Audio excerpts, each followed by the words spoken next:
अस्सलामुअलैकुम and welcome to AAR pharmacy lectures. Industrial pharmacy में next topic है हमारे पास टैबलेट।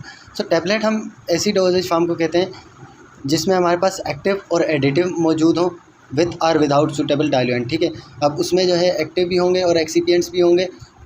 डाइल्यूएंट हो भी सकता है, कभी कभार डाइल्यूएंट नहीं भी होता, और प्रिपेयर करते हैं हम उसको कंप्रेशन या मोल्डिंग के थ्रू।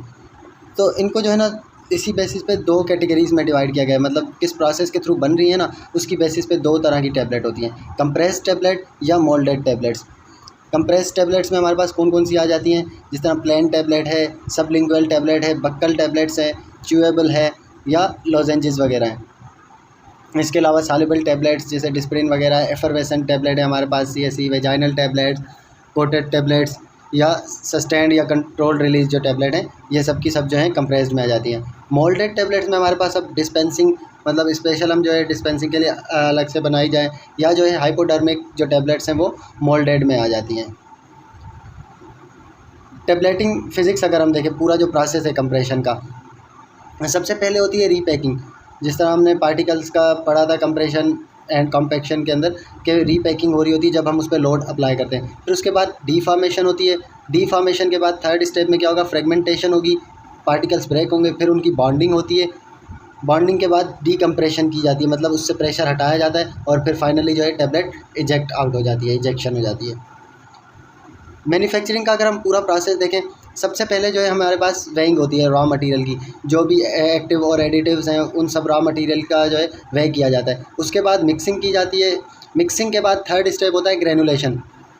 उसके जो है ग्रेन्यूल्स बना लिए जाते हैं ताकि प्रॉपर फ्लो कर सके पाउडर्स फॉर्म जो है, अगर वो ग्रेन्यूल में कन्वर्ट नहीं होंगे तो फिर उसके फ्लो में प्रॉब्लम्स आ रहे होते हैं, इसलिए हम उसकी जो है ग्रेनुलेशन करते हैं। ग्रेनुलेशन के बाद फिर उसे जो है कंप्रेस किया जाता है, कंप्रेशन का प्रोसेस। कंप्रेशन के बाद कोटिंग की जाती है और फाइनली फिर उसको पैक कर दिया जाता है।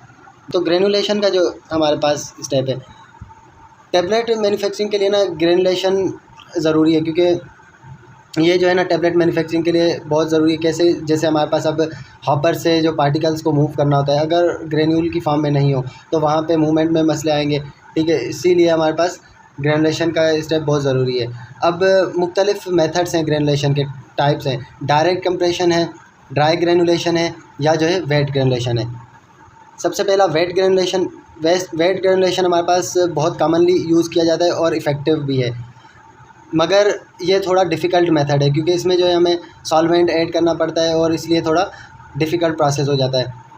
नंबर ऑफ़ स्टेप्स इसमें ज़्यादा हो जाते हैं। नंबर ऑफ़ स्टेप होने की वजह से टाइम ज़्यादा लगता है और लेबर भी ज़्यादा लगता है। इसके अलावा इसमें जो है हीट भी हमें देनी पड़ती है, उसके अलावा मॉइस्चर भी देना पड़ता है, क्योंकि वेट ग्रेनुलेशन में मॉइस्चर देते हैं तो चांसेस होते हैं कि हमारा जो मटेरियल है या सब्सटेंस है वो माइट भी डिस्ट्रॉय हो जाए हीट की वजह से, मॉइस्चर की वजह से।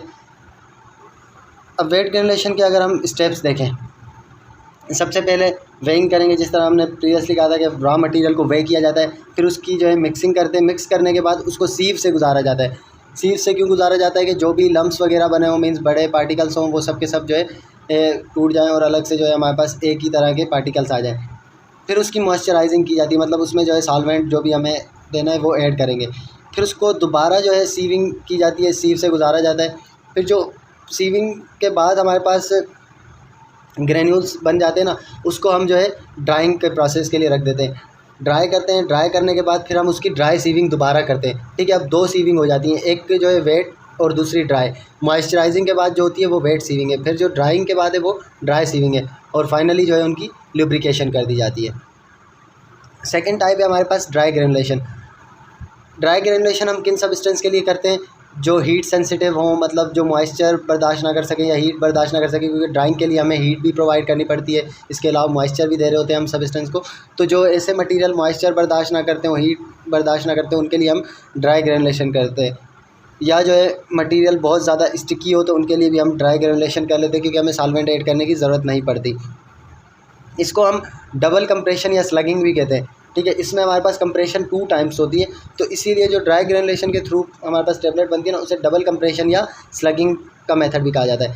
इसमें क्या होता है, सबसे पहले वेइ किया, वेइ करने के बाद नेक्स्ट स्टेप हमारे पास मिक्सिंग है। मिक्सिंग के बाद हम उसकी स्लग बनाते हैं। स्लग कहते हैं हम बड़ी टैबलेट। ठीक है, बड़ी टैबलेट हम उसकी बना लेते हैं, स्लग बना लेते हैं। स्लगिंग के बाद फिर हम उसको वापस क्रश करते हैं। क्रश करने के बाद फिर उसकी स्क्रीनिंग की जाती है, स्क्रीनिंग के बाद फाइनली जो है उसको लुब्रिकेट कर दिया जाता है। Direct compression. अब डायरेक्ट कंप्रेशन जैसे हमारे पास क्रिस्टलाइन केमिकल्स है जिनमें फ्री फ्लो है, उनमें हमें ग्रेन्यूल्स बनाने की ज़रूरत नहीं पड़ेगी और उनमें बाइंडिंग प्रॉपर्टीज़ अच्छी हैं, तो उनको हम डायरेक्टली कंप्रेस कर सकते हैं। ठीक है, अब दो चीज़ें हो गई, एक तो उनमें फ्री फ्लो मतलब वो हॉपर से या जब भी हमारे पास फ़्लो करा रहे हो हम उसका, तो वो अच्छा फ़्लो रखते हो। दूसरा, उनमें बाइंडिंग प्रॉपर्टीज़ हों, ऐसे क्रिस्टलाइन केमिकल्स को हम डायरेक्टली कंप्रेस कर सकते हैं।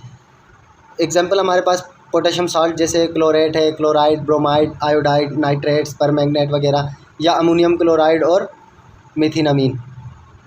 डायरेक्टली कंप्रेसेबल व्हीकल जैसे anhydrous, lactose, calcium phosphate, compressible sugar, mannitol, microcrystalline cellulose, ये सब के सब जो है ना ऐड किए जाते हैं एक्टिव इंग्रेडिएंट में। ठीक है, मतलब अगर कुछ ऐसे मटेरियल हैं कि जो डायरेक्टली कंप्रेस नहीं हो सकते, तो हम उनके साथ क्या करते हैं, ऐसा व्हीकल ऐड कर देते हैं जो डायरेक्टली कंप्रेस हो सके। अब हमारे पास मतलब पाउडर जो ऐसा था ना वो डायरेक्टली कंप्रेस नहीं हो पा रहा था, तो उसके साथ हमने व्हीकल या मतलब जो हम डाइल्यूएंट ऐड करते हैं वो ऐसा ऐड कर देंगे कि उनको हम डायरेक्टली कंप्रेस कर सकें। कंप्रेशन ऑफ टेबलेट देखें या टेबलेटिंग मशीन। टेबलेटिंग मशीन को हम जो है ना टेबलेट प्रेस भी कहते हैं। ये ऐसा हमारे पास जो है डिवाइस या मशीन है जो पाउडर को कंप्रेस करता है टेबलेट के अंदर, जो हमें एक यूनिफॉर्म साइज़, शेप और वेट दे रहा होता है। ठीक है, अप्रॉक्सीमेटली सबके अंदर एक्टिव फार्मास्यूटिकल इंग्रेडिएंट और एक्सिपिएंट की सेम क्वांटिटी होती है। मींस टेबलेट मशीन हमें जो है ऐसी यूनिफॉर्म साइज़, शेप और वेट की टेबलेट बना के देती है जिसमें सब टेबलेट्स के अंदर approximately same active pharmaceutical ingredient और सेम जो है एक्सिपिएंट की क्वांटिटी होती है। पार्ट्स अगर हम देखें टेबलेटिंग मशीन के, तो हमारे पास जो है हॉपर है, फीड शू है, डाई है, उसके अलावा अपर एंड लोअर पंचेज़ हैं, उसके अलावा रेगुलेटरी काम्स हैं। हॉपर का काम क्या होता है, हॉपर से जो है ना हम मटेरियल को भेज रहे होते हैं डाई कैविटी की तरफ। ठीक है, हॉपर से मटेरियल हमारा फ्लो करके आता है। जबकि फीड शू है जो हमारा, फीड शू का मेन काम होता है जो टेबलेट बन जाती है ना उसको इजेक्ट करना। डाई जो होती है टेबलेट की डाई हमें जो है टेबलेट को एक शेप दे रही होती है प्रॉपर और एक साइज़ दे रही होती है। पंचेज़ जो हैं, पंचेज़ हमारे पास क्या करते हैं, वो प्रेशर अप्लाई करते हैं ताकि टेबलेट कंप्रेस हो पाए। इसके अलावा रेगुलेटरी काम्स जो हैं वो मूवमेंट को कंट्रोल करते हैं अपर एंड लोअर पंचेज़ की।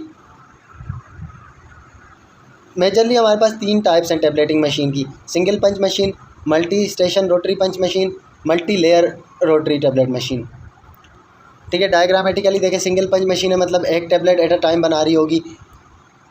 ठीक है, इसका यही सारी चीज़ें हैं हमारे पास, hopper, die cavity, punches, regulatory cams वगैरह सब चीज़ें वही होंगी। सिंगल पंच मशीन के अलावा हमारे पास multi station rotary punch machine इस तरह से होती है, उसमें जो है मल्टीपल टैबलेट्स जो है एट अ टाइम बन सकती हैं, तो इसमें जो है हमारे पास प्रोडक्शन ज़्यादा हो जाती है, हम एट अ टाइम बहुत ज़्यादा क्वांटिटी में टैबलेट्स बना सकते हैं। इसके अलावा multi station rotary punch machine इस तरह की होती है, इसमें भी हमारे पास मल्टीपल जो है टैबलेट्स एट अ टाइम बन जाती हैं, और ये multi layer rotary tablet machine. Tableting problems अगर हम देखें, अब टैबलेट जब भी बनाते हैं तो उसकी मैन्युफैक्चरिंग के दौरान मुख्तलिफ प्रॉब्लम्स आ रहे होते हैं। सबसे पहला कैपिंग में क्या होता है कि कैपिंग में हमारे पास ना कैप से आप अंदाज़ा लगाएं कि ऊपर या नीचे से एक कैप टाइप जो है ना लेयर हमारी टैबलेट की अलग हो जाएगी। ठीक है, एयर की इंट्रैपमेंट की वजह से ग्रेन्यूल्स के दरमियान एयर आ गई और जैसे ही हमने प्रेशर हटाया तो वो एयर एकदम बाहर निकलने की करेगी, तो उसकी वजह से जो है हमारे पास कैप टाइप एक अलग से हो जाए लेयर टैबलेट के ऊपर, तो इसे हम कहते हैं कैपिंग। ये या तो ये हो सकता है कि बहुत ज़्यादा अमाउंट में हमारे पास फ़ाइन है, मींस ग्रेन्यूल्स के अंदर जो है ना फ़ाइन पार्टिकल्स बहुत ज़्यादा हैं, तो उसकी वजह से जो है ना हमारे पास हो सकता है कि कैपिंग हो जाए। तो इसको दूर करने के लिए हम जो है उसको मैश से गुजार सकते हैं, 100 से 200 मैश वाली स्क्रीन जो होगी उससे हम गुजारेंगे, स्क्रीनिंग के थ्रू फ़ाइन पार्टिकल्स को अलग कर सकते हैं। Second, lamination. अब कैपिंग और लेमिनेशन में डिफरेंस क्या है, सेपरेशन दोनों में होती है, कैपिंग में भी लेमिनेशन में भी। कैपिंग में क्या हो रहा था कि सिर्फ कैप टाइप जो है हमारे पास अलग हो रहा था पार्ट, जबकि लेमिनेशन में जो है टैबलेट 2 या 3 लेयर्स के अंदर अलग से सेपरेट हो जाएगी हॉरिजेंटली। ठीक है, अब ये क्यों हो सकती है, ये जो है ज़्यादा अगर हमारे पास हाइड्रोफोबिक लुब्रिकेंट ऐड हो जाए जैसे मैग्नीशियम स्टीयरेट है, तो इसको ओवरकम करने के लिए लुब्रिकेंट की अमाउंट हमें कम करनी पड़ेगी और उसके अलावा टाइप ऑफ लुब्रिकेंट भी हमें चेंज करना पड़ता है। थर्ड है हमारे पास क्रैकिंग का मतलब क्या है कि क्रैक्स आना शुरू हो जाएंगे टैबलेट के ऊपर। ठीक है, अपर और लोअर सेंटर की तरफ देखेंगे तो टैबलेट के सरफेस पे मुख्तलिफ जो है क्रैक्स आ जाएंगे। कभी कभी जो है सेंटर से दूर भी आ जाते हैं वाल्स की तरफ। ये इसलिए हो सकता है कि ग्रेन्यूल्स की साइज़ अगर लार्ज हो तो इसके लिए हम जो है ग्रेन्यूल की साइज़ डिक्रीज़ कर देंगे ताकि वो क्रैक्स ना बनाए।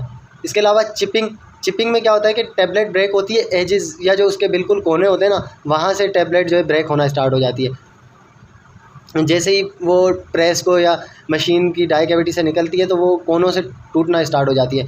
ये इसलिए हो सकता है कि डाई के जो कोने हैं ना हमारे पास, मतलब अंदर से वो सही से नहीं है, पॉलिशिंग उनकी सही नहीं हुई, तो इसीलिए हम जो है डाई की पॉलिशिंग कराएंगे या डाई को चेंज कर देंगे, क्योंकि उनमें जो है कुछ इस तरह के ग्रूव्स बन जाते हैं, गड्ढे टाइप बोलते हैं ना जिसको, तो वो एरियाज़ बन जाते हैं, तो उनकी वजह से टैबलेट जब निकल रही होती है तो उसके कोने टूटना शुरू हो जाते हैं। तो इसका बेस्ट तरीका ये कि या तो डाई को पॉलिश कर दिया जाए या उसको जो है चेंज कर दिया जाए।